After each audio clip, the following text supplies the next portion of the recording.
Hello everyone, Clay Frederick of the Horror Franchise back at it with another ranking video. I just felt like doing another ranking video out of the blue because it has been a minute since I've done one. I think it was the Horror Franchise fan film ranking I did, the tier list one. Yeah, I think that must have been the last one.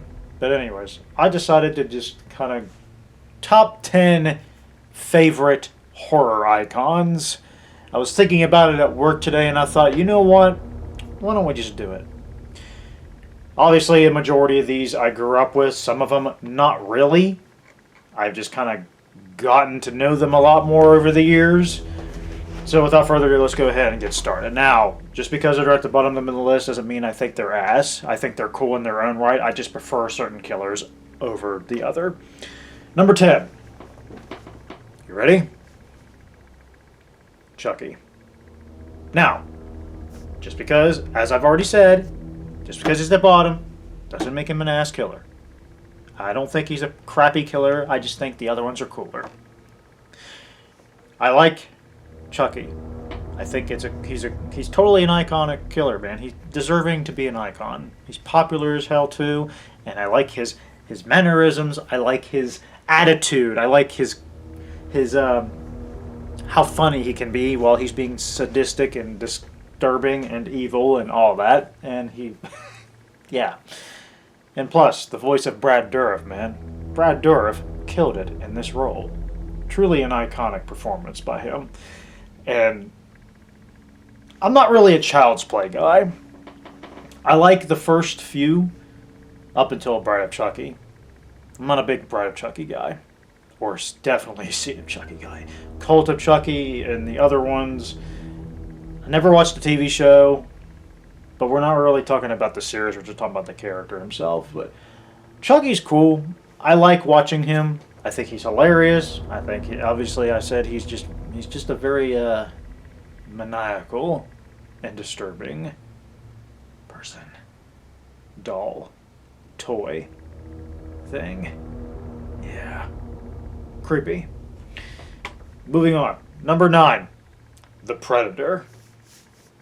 Oh, this is a drastic difference in how much I like these guys. Now, again, I'm going to go back to Chucky. I don't hate Chucky. I do like Chucky, but the others on this list are much better. That's just my opinion. I grew up watching the Predator movies, specifically the first one mainly, and I remember seeing the second one here and there. I did have the second one, but I didn't think it was as good as the first one. I still find some enjoyment out of watching the second one. I do like Predators. I don't like The Predator. I like Alien vs. Predator, AVPR, Requiem. I don't even like that movie anymore. The movie's shitty. The Predator, do not like. Prey, that was solid. Haven't seen Badlands, so I can't really determine. But no, specifically, just going off from the first movie alone, just to go how stealthy this guy is. He's a pure hunter. Pure hunter. Going, just picking off people one by one until he gets to the last man standing. I like that aspect. A pure hunter at its finest. And truly terrifying and very intimidating to go up against one-on-one too. So, yeah, and all the tech that it has, and it's just very, and it learning how to mimic your voice and all that. It's very creepy. And I like how in the first Predator movie, it's really presented like an action movie, but it turns into it's like a sci-fi action, it turns into a sci-fi horror, and I really like that about the first movie alone. But the Predator himself, it's just the whole concept of it, just being a hunter, picking off people one by one for sport. I really like that, and I like it a lot. Now, moving on to this. Number 8 is going to be the Xenomorph, Alien. Now, Alien, I grew up watching the Alien. I'm more of an Alien fan than a Predator fan. And I grew up watching the Alien movies. And I remember the only ones I really watched was Alien 3 and Alien Resurrection the most. I fucking hate Alien 3. That movie just completely butchers the ending of Aliens. But the whole idea of something, a face hugger in an egg that attaches to you and literally implants an embryo into your chest, into your throat. And the fact that that seals your fate, no matter what, unless there is some technology that could prevent that. But from what I've seen, nothing. Your fate is sealed when a facehugger gets in you. It's done. It's over with. Just the whole, oh God, it's hard to think about. And I'm not really that squeamish. The fact that having a chest burster and it evolves into this creature that just literally knows only one motive, and that's just to kill you. The fact that this is one of the most awesome creature designs ever made in cinema history, and the fact how it just lurks in the vents and in the shadows and just the drooling out of its mouth, its tongue has got a mouth, and the tail, just the design alone is just pure horror fuel. And slimy, and just the noise, that sounds it makes, it's crazy, man. Yeah, he's definitely a lot scarier than the Predator. So yeah, Xenomorph. I grew up. I love the Alien, the first two Alien movies. The other ones I don't give a shit about, but I can at least find some enjoyment out of Resurrection. But the first two are just peak. That's all it is to me. Specifically, the Alien Queen. Another one I gotta give an honorable mention to is truly, absolutely epic. And she's sitting right there. Let me zoom in. I gotta show her off. Where's she at? There, yep, there. Do you see her? There she is. There's my other alien sitting next to Snoke and Thanos. They're keeping them on guard. But yes, there's my Alien Queen, and Michael and Jason's back here too. There you go. Just thought I'd just throw that in there. Alien Queen is a badass, alright? What a bitch. Get away from her, you bitch. Ha! I hope you like that. Anyways, moving on. 7. This is a character I actually just got into years ago, particularly in 2023. I did like the other incarnation of this character, but I've grown to really love the original take of Leatherface. Leatherface, particularly Thomas Hubert in the 2003 remake, also 2023, Jesus, 2003 remake. I grew up watching the 2003 remake until they announced the game in 2020, the end of 2021, I believe it was. I think it was. And I was like, you know what? I gotta watch the original. So I bought it on Blu-ray. I'll tell you what. Still one of the best horror movies ever. And not only that, just the character of Leatherface. I mean, like, yeah, just what can I say? Like a hillbilly, like mentally retarded guy, just dressing, wearing faces and dressing up differently for like trying to portray somebody else in the movie and all that. It's just and holding a freaking chainsaw, chasing you, like, ugh, dude, like, damn, truly a horror icon. I mean, I've always liked Leatherface, particularly from, like I said, the remake but watching the original, I was like, yeah, dude, this is Leatherface right here. This is Leatherface. I don't give a shit about any of the other ones. The beginning, I haven't seen in a very long time. I would like to see that movie again, though, in a streaming service. But anyways, I do like the remake version. I definitely would prefer the original, because, I mean, come on, the original, I just think the original is scary as hell. And Leatherface, I mean, come on, dude. Like, it just, what else can I say about Leatherface? Leatherface is an icon. It's truly creepy as hell. And the fact you're being chased by a revving chainsaw, getting louder as it's getting closer. Ugh. Yeah. Sally, wait, I hear something. That scene still terrified the hell out of me. And I don't scare easily. But that made me jump. Alright, number 5. I think we're at number 5, are we? No, we're at number 6. Jesus. Can't keep track of anything. Number 6. Another character I actually really got into over these past few years, and that's going to be Pinhead. I never really watched the Hellraiser movies. It was around in 2021. I remember it was literally September 11th, 2021. I ordered it a few days before, and I got it literally on the anniversary of 9/11. And if you guys don't know me enough, hot topic here, just completely off topic. September 11th is a day I definitely take a lot of time to honor the victims, to pay my respects. That's all I'm going to say about that. The movie came in the mail, caught me off guard, so I was like, all right, I got to watch it this day. So, anyways, that's all my political, if you even consider that political anymore. Anyways, whatever. Off topic. Back to Pinhead. Pinhead. I watched the original Hellraiser. I was like, all right, I liked it. It was pretty good. Then I ordered the second one, and I bought the collection at Walmart where it had the rest of them, except for... I'm having a brain fart. I apologize. Revelations and Judgment. I haven't seen those two. Those are the only two installments I haven't seen. Pinhead, a character on his own. If you see him, you're screwed. Period. And all you have to do is open the box. You opened it. We came. Now you must come with us. Taste our pleasures. Do you like this? I like it too. I've had this since I got into the Hellraiser movies, particularly the first one. Second one was alright. Third one, I was like, okay, this is starting to get stupid. Fourth one, I was like, okay, this is way getting stupid. Then I was just like, this series sucks.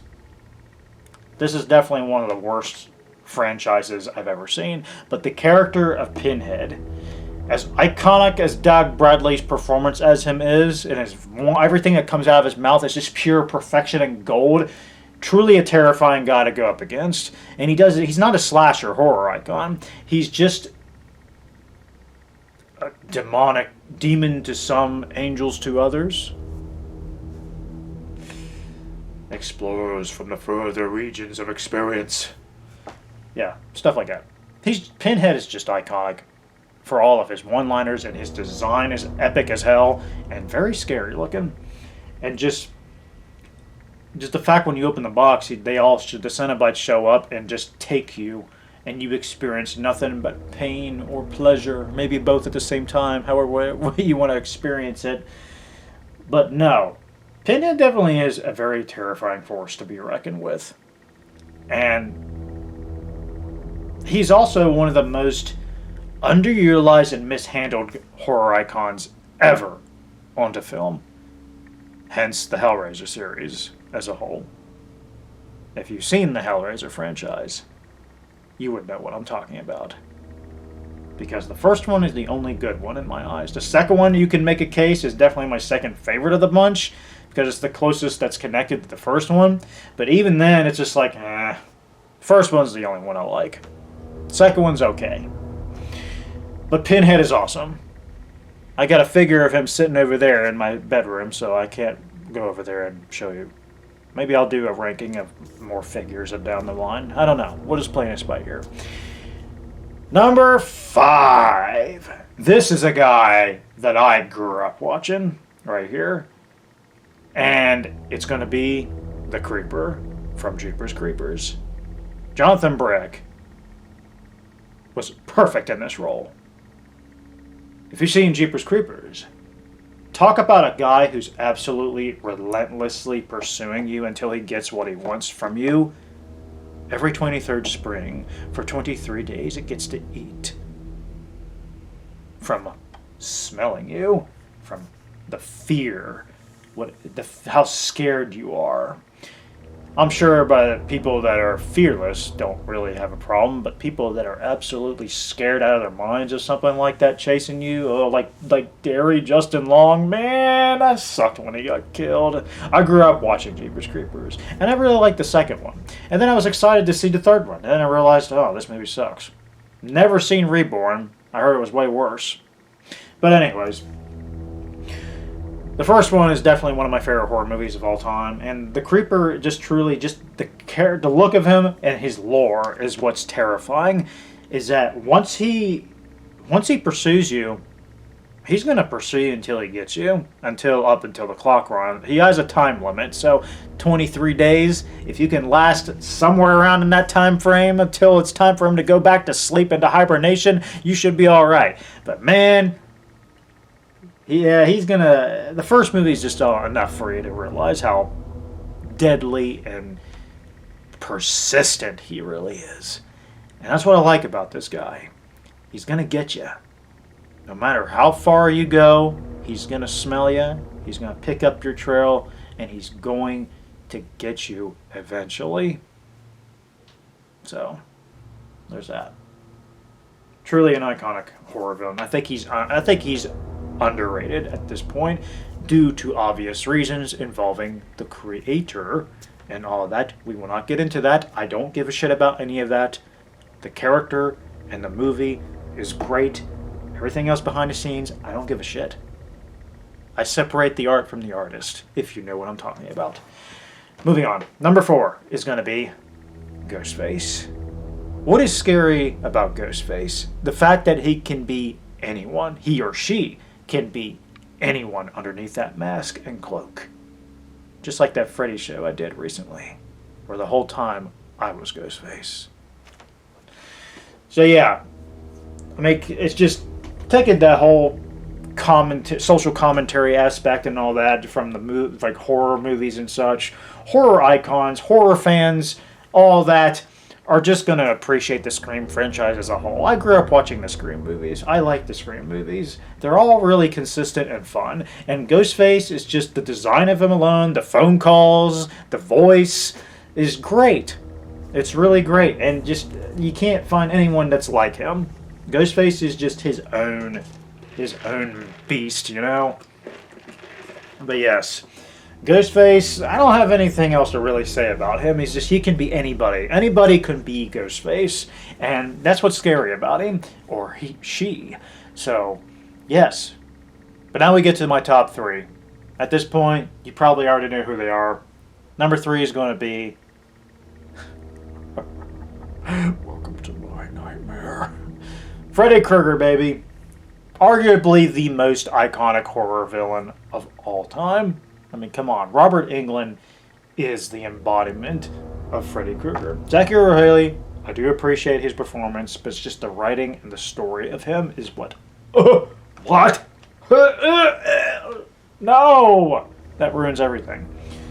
Not hating on Jackie Earle Haley. But Robert Englund, he was born to play this role. He was perfect in this role. Robert Englund is Freddy Krueger. The fact that you have a dream demon stalking you in your dreams and your nightmares and taking advantage of your weaknesses and using it against you, and if you get hurt or get killed in your dreams, you die for real. You have any idea how scary that is? And the fact that you have to sleep no matter what. Eventually you have to sleep. If you stay up long enough for days on end, you're going to go yourself into an induced coma, and that's just going to fuck you over forever. And even then, he's going to get you.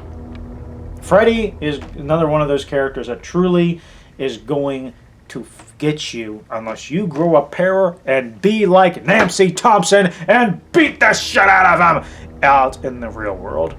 First, you have to find a way to get him out in the real world. But anyways, yeah. Freddy Krueger, his mannerisms, how hilarious he is. It's kind of like Chucky in a way. Freddy is just plain funny and demonic and sickening at the same time. But I think he's done better. I mean, come on now. Those claws, the hat, the burnt face, the striped sweater, red and green sweater. Come on, man. There's nothing like Freddy Krueger. Nothing like Freddy Krueger. Freddy Krueger is a testament as one of the greatest horror icons of all time. Now, as far as the series goes, I grew up watching Wes Craven's New Nightmare first, and the original only. It was not until my last year in high school, back in 2011, I got into the series as a whole. Starting with the second one. I really like the second movie. I like the whole premise of how he can literally force somebody to kill for him and all that. Something about that I like. Even though it doesn't feel like a Nightmare on Elm Street all the way. But then the rest of the series, it was alright. But seriously though, like, Freddy Krueger is awesome. Hands down. I don't know what to say about him. Let's go to number 2. Number 2, Jason Voorhees. Jason Voorhees. Jason Voorhees. Key. Ma. Come on, Hockey Puck. You knew he was going to be on this list. I mean, if you know me well enough. Friday the 13th I grew up watching, and particularly the final chapter. And then I eventually got into the first movie I watched, and then it was... This series is just jumbled a lot for me. Like, I grew up watching so many different ones and out of order, and I eventually got to watch all of them. And some of them I really do enjoy. I enjoy the whole series as a whole for what they are, but there's only like a select few that I really, really like. But Jason Voorhees as a character, I mean, talk about like an evolving beast who starts out human and just turns into an undead beast, like an undead zombie of some sort, and just has literally one motive: to kill for his mom. Anyone who crosses his domain of Crystal Lake. And the guy is a savage. Physicality is brooding, and strong as hell, and he performs some of the best kills in horror cinematic history. The guy is a savage, okay? And he's the pure definition of a slasher horror killer. I mean, come on now. What else can I say about Jason that hasn't already been said? The iconic designs throughout the movies, particularly my favorite being Part 7, as I already have on the screen here, because that's the best design of all time for Jason Voorhees. That's my definitive Jason look. My opinion. As far as humanoid looks, probably Part 4. I just think he was the scariest version of Jason because the way that movie was done.